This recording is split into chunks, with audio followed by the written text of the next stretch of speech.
పెద్దపల్లి జిల్లా సుల్తానాబాద్లో యూరియా కోసం రైతులు పడుతున్న ఇబ్బందులపై మాజీ ఎమ్మెల్యే దాసరి మనోహర్ రెడ్డి నిరసన తెలిపారు. రైతులతో కలిసి అంబేద్కర్ కూడలి వద్ద రోడ్డుపై బైఠాయించి ధర్నా చేపట్టారు. ఈ సందర్భంగా 10 ఏళ్ల బీఆర్ఎస్ పాలనలో యూరియా సమస్యలు లేవన్నారు. కాంగ్రెస్ ప్రభుత్వం రైతులను ఇబ్బందులకు గురి చేస్తుందని విమర్శించారు. సకాలంలో యూరియా సరఫరా చేయాలని డిమాండ్ చేశారు.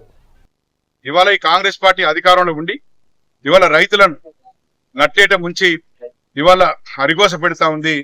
రైతులను మోసం చేసి అబద్ధం మాటలు చెప్పి ఎన్నికల సమయంలో రైతును రాజును చేస్తాం, మీకు ఏ రకమైనటువంటి ఇబ్బంది లేకుండా అన్ని రకాలుగా మీకు సహాయపడతాం, వెంటుంటాం, అట్లాగే రైతు ఆ రోజు మాట్లాడడం జరిగింది.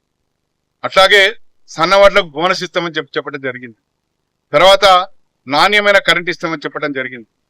కానీ ఇవాళ యూరియా బస్తాలు లేకుండా మరి పైరు ఎదుగుదలకు మరి నష్టం చేసే విధంగా ఇవాళ కాంగ్రెస్ ప్రభుత్వం చర్య వహిస్తాం.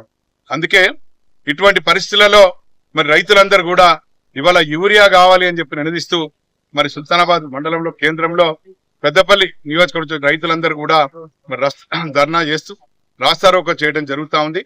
మాకు యూరియా వెంటనే కావాలని చెప్పి వారు రైతులందరూ నినదిస్తా ఉన్నారు.